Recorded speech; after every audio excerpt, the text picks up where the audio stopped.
Welcome to Daily Tax Minute. This is Tony Novak here to share a few points on saving taxes and staying out of tax trouble. Today's topic is cash basis for nonprofit organizations. And let me start with preface with two comments.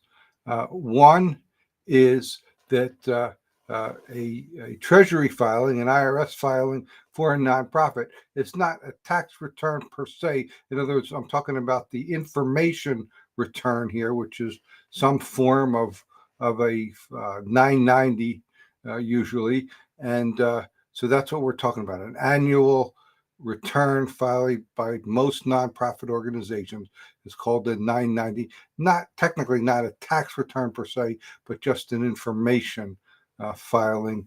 There may or may not be taxes involved, but that's not what we're talking about. The second thing is that in general, I am a much bigger proponent of cash basis tax accounting than most other accountants.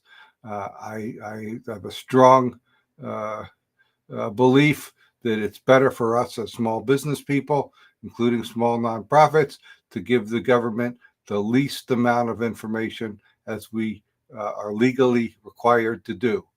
In most cases, I see too many cases where it runs into trouble by giving too much or incorrect information that comes back to bite us later. So if we can meet our legal obligation, for example, as a sole proprietor business on a cash basis without providing other levels that would be required for a corporate entity or a partnership, then to me, that's a better solution. The second point is that in general, cash basis accounting for nonprofit organizations is legal. It is legal for Treasury purposes, and it may or may not be for state purposes. When I was in Pennsylvania and handling more Pennsylvania nonprofits, often ran into trouble that a financial statement prepared on a cash basis, pure cash basis, would not meet the state's requirements. Here in New Jersey, I've not run into that. It does appear that cash basis reporting would meet most obligations. I want to say perhaps not some charities, but other types of 501cs. Anyway, today's story is I was asked to review a 990 filing for a 501c social club. I think the 501c7 social club, which cash basis reporting does meet their legal obligations.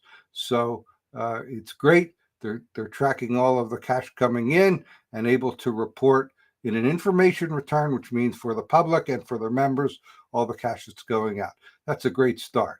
But that basis of reporting does nothing to reflect assets and liabilities, which in a social club very often is a bigger part of the picture than the cash flow each year. In this case, it's a social club that owns a beautiful property worth quite a bit of money and has substantial expenses. The biggest portion of its expenses are making improvements, making repairs, and taking care, acting as custodian of those physical assets and property.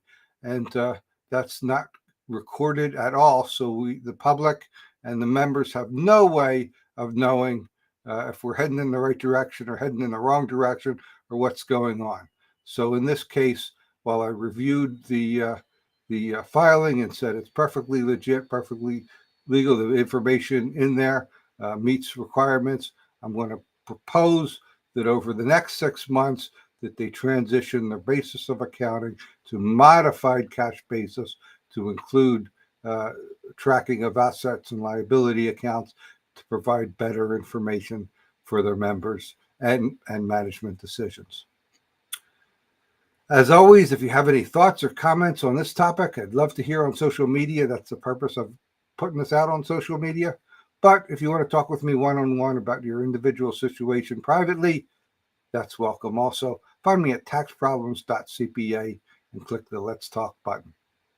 I'll be back tomorrow with another Tax Savings Minute.